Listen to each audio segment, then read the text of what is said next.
गुरुजी के श्री चरणों पे नमन। जी। गुरुजी मैं दिल्ली से आया हूँ और मुझे आए हुए 1 महीना हो गया वृंदावन में। गुरुजी कारण ये रहा कि मेरी जो धर्म पत्नी है मेरे साथ में है। ये छोटी छोटी गुरुजी हर परिवार में छोटी छोटी बातें होती हैं और अपने घर बता देती है। और हमारी जो सासू माँ है गुरुजी वो उस बात का बतंगड़ बना के पेश करती है। और जब बात होती है मैं इससे कहता हूँ कि कम बात कर, लेकिन मेरे पीठ पीछे ये बात कर लेती है। और जैसी ही बात होती है गुरुजी बात का बतंगड़ बन जाता है। और गुरुजी बात का बतंगड़ ऐसा बना कि एक दिन मेरे ससुराल पक्ष से पूरे के पूरे गुंडे लोग आए और गुरुजी मेरे घर में टीवी तोड़ गए, मुझे पीट गए। और गुरुजी मेरे सिस्टर के बारे में अनाप शनाप बक के गए, मेरी फैमिलीज के बारे में अनाप शनाप बक के गए।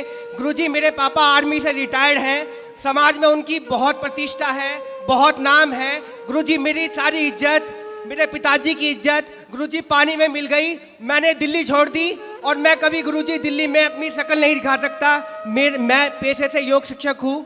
मैंने दिल्ली में केंद्रीय विद्यालय में योग कराता हूँ। गुरुजी मेरा सब बर्बाद हो चुका है, लेकिन मेरी धर्मपत्नी मेरे साथ है, इस बात का मुझे गर्व है। लेकिन गुरुजी मुझे ऐसा लगता है कि अभी तो ये बात नहीं कर रही है, लेकिन जैसे ही एक दिन इसकी अपनी मम्मी से अभी भी बात होगी वैसे ही कहीं ना कहीं ये झूठा मुकदमा, गुरुजी बहुत कोशिश करी इनके घर वालों ने इसको कन्वेंस करने की, झूठा केस कर दे। बात कराओ। राधे राधे गुरुजी। क्या नाम है आपका? नेहा। तो आप अपने पति को क्यों पिटवाना चाहती हो? मैंने नहीं पिटवाया इनको। फिर आपके ससुराल मायके वाले तो आके पीट गए इनको। कौन थे वे जो पीटने आए थे? कौन थे वो? क्या लगते थे आपके रिश्ते में?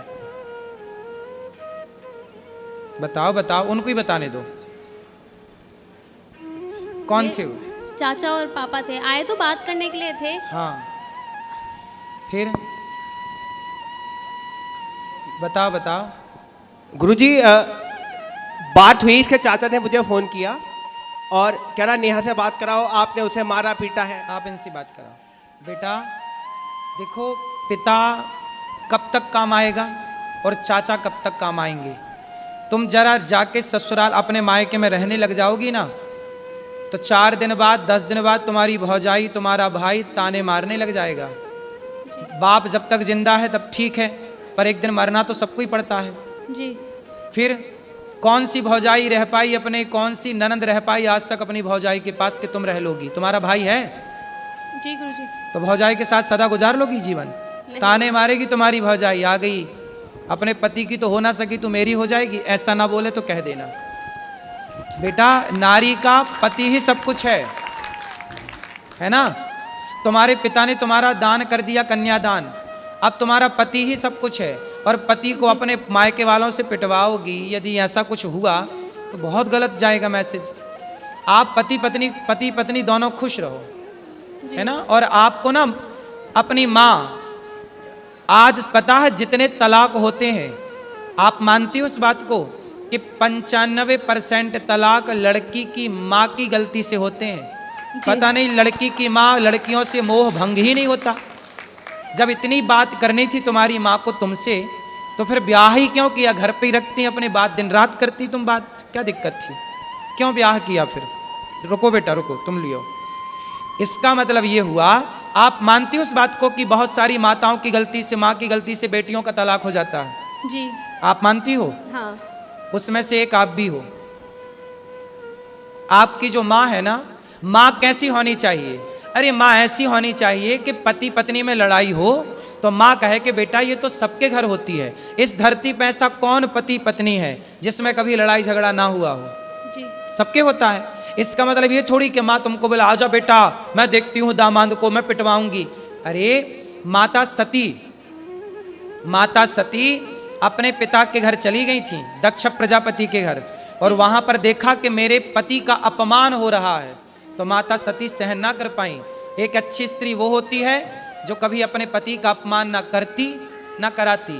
वो कैसी पत्नी जो अपने पति को अपने पिता और अपने चाचा से पिटवाए? तुम्हारे पिता बिल्कुल धर्म का ज्ञान नहीं रखते क्या? अनपढ़ है क्या? अरे दामाद का पांव पूजा है, जिसका मंडप के नीचे पांव पूजा है, उसे मारने का सोच भी कैसे सकते हैं? थोड़ा रिश्तों में मर्यादा भी तो रखनी चाहिए ना बेटा। ऐसे थोड़ी गुस्साई तो हाथ किस पे उठा रहे हैं ये भी तो सोचना चाहिए।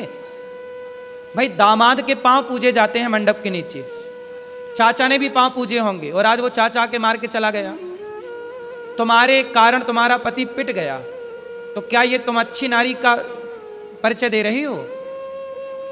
ऐसे रिश्ते नहीं बेटा। देखो पति सर्वोपरि है। स्त्री के लिए बताओ, स्त्री के लिए माँ बाप भी सर्वोपरि है, माँ भी सर्वोपरि है, ठीक है, पर अब तो आपका विवाह हुआ तो पति सर्वोपरि है ना। जी। फिर तो आपके पति के साथ आपके परिवार वालों ने सही किया कि गलत किया? गलत किया। फिर आपने बोला नहीं उनको? आपने बोला नहीं अपने पिताजी अपने चाचा जी को कि तुम्हें शर्म नहीं आई? कितने साल हो गए शादी के बाद कराओ? 3 साल। 3 साल होंगे अभी 14 नवंबर को। 3 साल में ही पति को कुटवा दिया। गलत किया ना बेटा तुमने। ऐसे समझा दो अपने पिता को और अपने चाचा को, बोले ये जो तुम्हारी ताकत हमारे पति को मारने के लिए लग रही है ना, ये दीन दुखी की सेवा में लगाओ, कुछ दीन दुखी को भोजन पानी कराओ। ताकत है। रावण जैसों की लंका जल गई बेटा। ताकत घमंड तो रावण का नहीं चला। तो बोल देना अपने चाचा को और अपने पिता को, जी गुरुजी। है ना, कि मेरे पति को आप सुनो, आपका धर्म है कि आपको पति की तरफ खड़े होकर बोलना चाहिए, चाचा मेरे पति की तरफ आंख उठा के मत देख लेना, ये आपका धर्म कहता है। ठीक है। ठीक है। तो आप किसके साथ हो? मायके पक्ष के पति के साथ? उनके साथ। तो पति आपके शराब पीते हैं? नहीं। गलत है? नहीं। आपको प्यार करते हैं? बस एक्सेस बोलते हैं, बहुत ज्यादा एक्सेस बोलते हैं, जरूरत से ज्यादा बोलते हैं। अभी बेटा शादी के 3 साल हुआ है। 3 साल में ना बेटा आम का पौधा लगाओ तो उसको भी 5 साल लगते हैं, तब वो फल देता है। क्यों जी? आम का पेड़ कितने साल में फल देता है? 5 साल में। बेटा भी तुम्हारी शादी के 3 साल हुए हैं। शादी को थोड़ा मैच्योर तो होने दो, रिश्ते को पकने तो दो। जब पकेगा, जब एक दूसरे को समझोगे, अब तुमने उसे ऐसा करा दिया तो उसके अंदर तुम्हारे प्रति क्या श्रद्धा रहेगी? अब तुम हमें पिटवाओ और फिर हमसे उम्मीद करो कि हम तुमसे प्यार करें और तुम्हारा सम्मान करें। बेटा सम्मान दोनों तरफ से होता है। जब तुम सम्मान करोगी ना तो हम भी करेंगे, और तुम हमें गाली दोगी तो फिर हमसे सम्मान की कामना मत करना, जी। ठीक है? गुरुजी एक बात और कहनी थी। और सुनो, तुम भी कितना बोलते हो, पत्नी को क्यों इतना उल्टा सीधा बोलते हो? गुरुजी मैं ऐसा कुछ नहीं बोलता, मैं बस ये बोलता हूँ कि बस अपनी मम्मी से उतना ही बात कर। गुरुजी मैं कभी जाने को मना नहीं माँ करता। से बात करती है बेटी से, बुराई क्या है? माँ से तो हर बेटी बात करती है। और गुरुजी अभी मैं- शादी के 3 साल हुए हैं, थोड़ा अभी तो उस घर से निकल कर इस घर में आई है, उसको भी तो थोड़ा मौका दो। गुरुजी कॉलोनी में ये बोलती है कि मैं हिजड़ा हूँ, कौन बोलता है? इसकी मम्मी, और हमारी बच्ची हो गई। पूरी कॉलोनी में ये बोलती है ये दवाई खा खा के। गुरुजी पता नहीं क्या क्या बोलती है। गुरुजी मेरे को इतनी शर्म आती है कि मैं गुरुजी बता नहीं सकता। आप पूछो गुरुजी। क्यों बात कराओ? तुम अपनी माँ को बताओ ना बेटा, है ना? तुम्हारी माँ ऐसा बोलती हिजड़ा है, ये सब नहीं बोलना बेटा। माँ को समझाओ कि माँ तुम अपना काम करो। गुरुजी मैं आपसे एक बात पूछना चाहती हूँ कि क्या कोई माँ बाप ये चाहेंगे मेरी लड़की का घर टूट जाए? कोई माँ बाप नहीं चाहते गुरुजी। बेटा बहुत माँ बाप की गलती से ही टूटता है, ये क्यों नहीं सोच रही हो? नहीं वो बात आपकी ठीक है, लेकिन वो नहीं चाहते। कुछ ऐसे रीजंस रहे हैं, कुछ ऐसी बातें रही हैं कि उनको ये स्टेप, मैं मानती हूँ कि ये चीज़ गलत थी, उनको नहीं करना चाहिए था, ये बहुत गलत था, लेकिन मुझे नहीं पता क्या सोच के उन्होंने ये किया।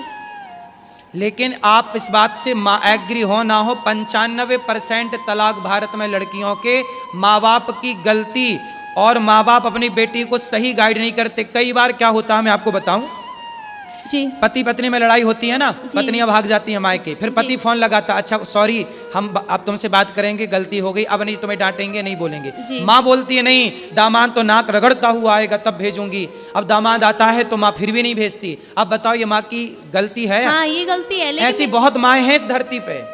है गुरुजी, लेकिन कुछ गलतियां इनकी भी हैं। बिल्कुल ये भी होंगी, गाली देती हैं, इनकी भी गलतियां ये होंगी। भी गाली देते हैं माँ बाप को। भाई माँ बाप तो माँ बाप है ना गुरुजी, चाहे कैसे भी है लड़की के ही, लेकिन है तो माँ बाप ही। इनको गाली देने का क्या राइट बनता है? बिल्कुल। क्यों तुम गाली देते हो इनके माँ बाप को? गुरुजी वो दारू पीते हैं। कौन? और इसके जो पिताजी अरे हैं तो वो अपने पैसे से पीते हैं। गुरुजी तुम्हारे- दारू पी के वो गाली गलौज करते हैं। अरे गुरुजी तो करने तो कुत्ता भौंके, मैं- तुम मुंह में टेप लगाने जाओगे क्या? गुरुजी मैं पढ़ा लिखा शिक्षित और मैं योगा टीचर, मैं तो गुरुजी लोगों को ज्ञान और देता हूँ योग का, मैं अरे गाली भाई नहीं देता। तो सारा संसार दारू पी के गाली दे रहा, तुम सबका ठेका लेके बैठोगे? गुरुजी मैं ब्लॉक कर देता हूँ उनको कि कॉल मेरे से बात ना हो, तो फिर वो ये बोलते हैं कि नंबर यहाँ ब्लॉक पे कर आप देता भी है। गलत है। सास ससुर को गाली क्यों दोगे? नहीं। भाई सास ससुर पत्नी के माता पिता आपके भी माँ बाप हैं। जितने आपके लिए आपके माँ बाप प्रिय हैं, ऐसे उतने ही उस लड़की के लिए उसके माँ बाप प्रिय हैं। इसलिए हर लड़की को अपने माँ बाप से प्यार है, हर लड़के को अपने माँ बाप से प्यार है। इसमें बुराई क्या है? और आप कौन होते हैं उनके माँ बाप को गाली देने वाले? नहीं गुरुजी, मैंने कभी स्टार्टिंग में कभी कुछ नहीं बोला। वो फ़ोन करते हैं, बेटी से बात करा, मैं कराता हूँ, फिर दामाद से बात करा, और एकदम से अपशब्दों का यूज करने लगते हैं गुरुजी। कोई बात नहीं, वो भी तो तुम्हारे माँ बाप हैं। जैसे माँ बाप की 2 डांटें सुन लेते हो, सुन लिया करो। रिश्ते थोड़ा सहनशीलता से चलते हैं। 2 बातें तुम सुन लो, तुम काहे इतना हाइपर हो जाते हो? 2 बात तुम्हारी सुनने की क्षमता नहीं है? अरे पत्थर को छेनी और हथौड़ों की चोट पड़ती है, तभी वो गुरुजी, पत्थर मैं भगवान बन के पूजता है। गुरुजी 2 मैं बात- होली पे गया, होली पे उन्होंने फ़ोन करके बुलाया, मैं अपने दोस्त को लेके गया ससुराल के अंदर, और गुरुजी मेरे दोस्त के आगे उन्होंने गालियां देना चालू किया। सब छोड़ो, अब प्रेम से रहो तुम दोनों, है ना? और आपस में बिल्कुल ना लड़ना। ठीक है, राधे राधे गुरुजी।